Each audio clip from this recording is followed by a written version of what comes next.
Dans cette vidéo, on va voir comment calculer les termes de la suite de Fibonacci d'abord à l'aide d'un shell Python, ensuite à l'aide d'un programme. La suite de Fibonacci peut être visualisée comme suit. Les deux premiers termes sont les valeurs 1, et ensuite on calcule le terme d'après en sommant les deux derniers. Ici par exemple, je fais la somme des deux premiers, ce qui me donne 2. Ensuite, celui qui est juste avant 2, 1 plus 2.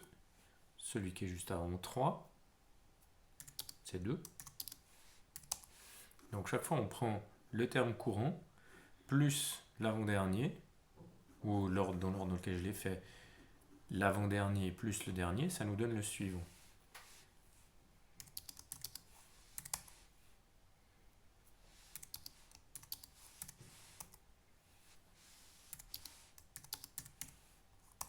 Chaque fois, 13 plus 21.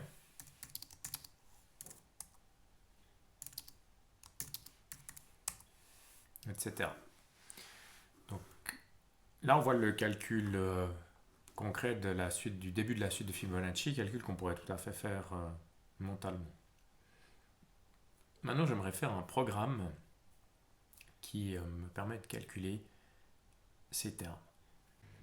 Pour aider à la compréhension du programme, on va simuler dans le shell ce programme à l'aide de variables.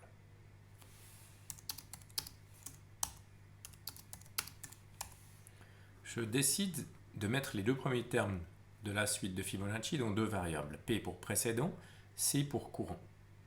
Et maintenant, je calcule le terme d'après.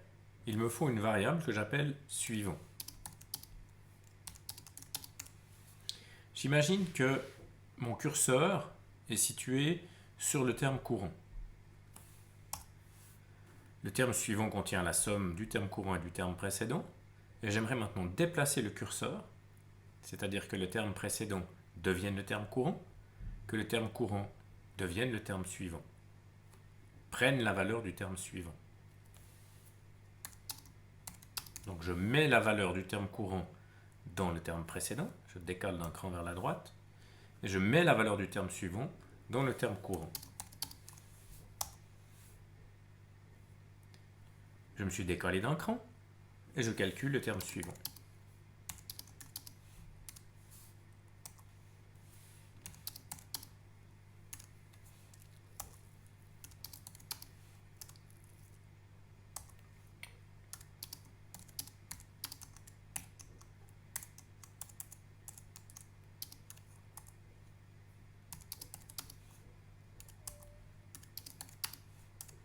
Récapitulons. Le terme courant vaut 1, le terme suivant vaut 2, le terme précédent vaut maintenant 1, le terme courant vaut 2, le terme suivant vaut 3, je décale le précédent sur 2, le terme courant vaudra donc 3, le terme suivant 5, le courant 3, et dans C, il doit y avoir 5. C'est juste.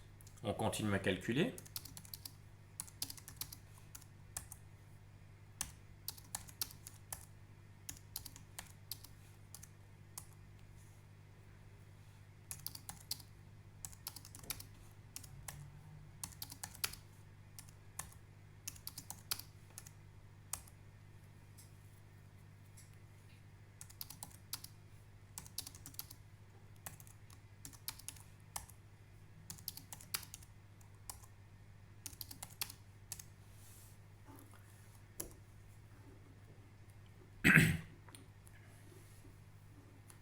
Il doit y avoir maintenant, dans le terme courant, la valeur 21.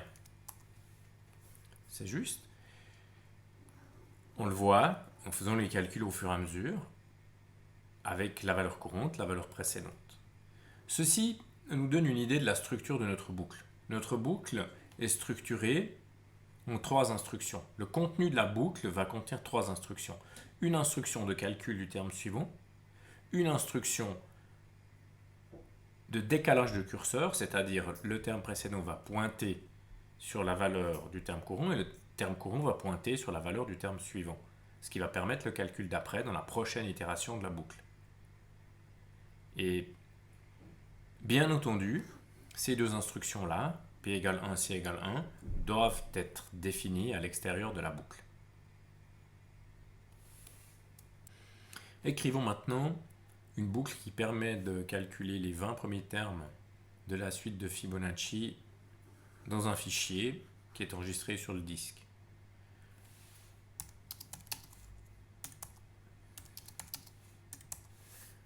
On commence de la même façon que sur le shell, on définit une variable précédente qui vaut 1, une variable courante qui vaut 1, et puis on fait afficher, c'est les deux premiers termes de la suite.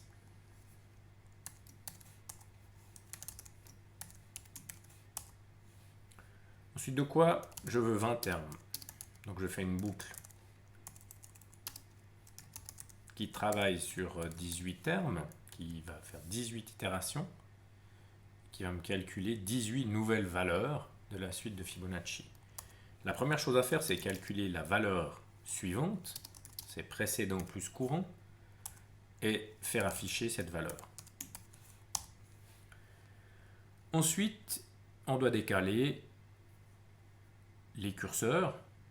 Précédent doit venir pointer sur courant, courant doit venir pointer sur la somme.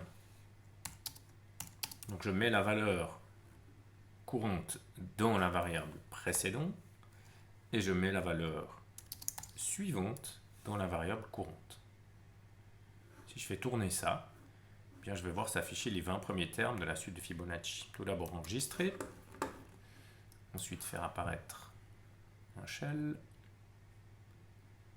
assez grand pour avoir les 20 termes.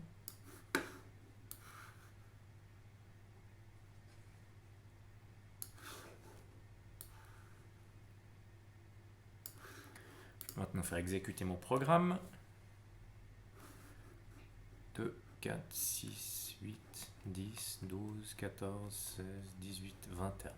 Voilà les 20 premiers termes de la suite de Fibonacci programmés à l'aide d'une boucle en utilisant les concepts vus précédemment. On va maintenant programmer une fonction qui donne le énième terme de la suite de Fibonacci en utilisant le même principe que vu précédemment.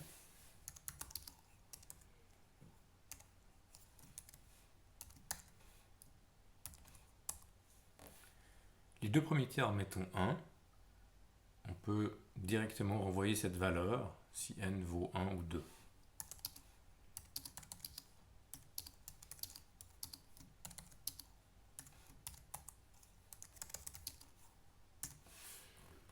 Donc je pose une instruction conditionnelle si n vaut 1 ou que n vaut 2 avec la double égalité pour tester en fait la valeur qu'il y a dans n. Je renvoie 1.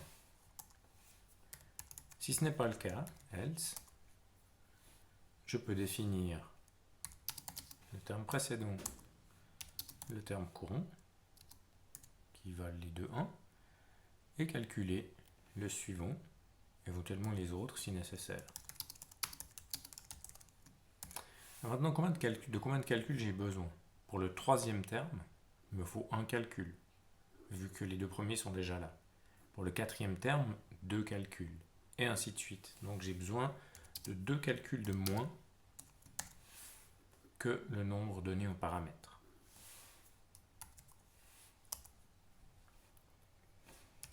Je calcule le terme suivant.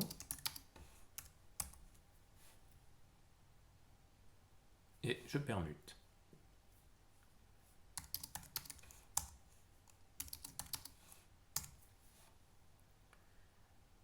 Une fois que ma boucle aura tourné le nombre de fois qu'il est spécifié à l'aide du paramètre n, eh bien c'est terminé et je renvoie au même niveau que les autres instructions qui sont dans le else la valeur de terme courant.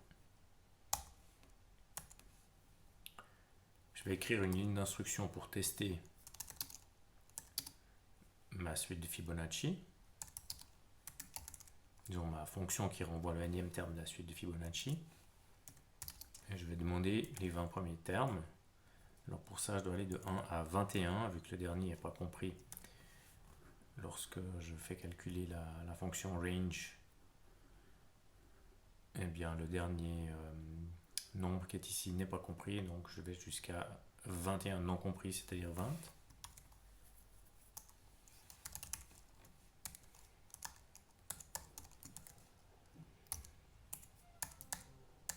Je vais chaque fois calculer le énième terme de la suite de Fibonacci pour i variant de 1 à 20.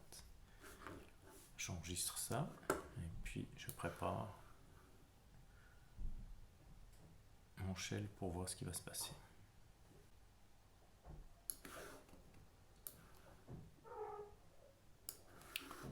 On fait exécuter.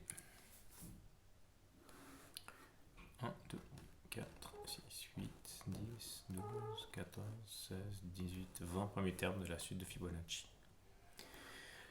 Alors en fait, il y a une dernière chose qu'on peut faire dans certains langages, dont Python, c'est aller plus vite pour cette série d'instructions. Ici, j'ai besoin d'une variable auxiliaire s pour calculer cette somme. En fait, en Python, on n'a pas besoin de cette variable auxiliaire. On peut écrire ça directement comme ça.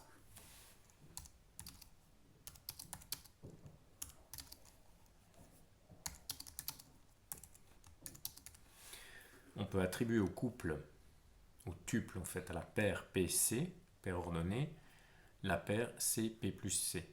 Ici, les deux calculs se font avec les valeurs courantes et les variables qui sont là se voient attribuer les résultats.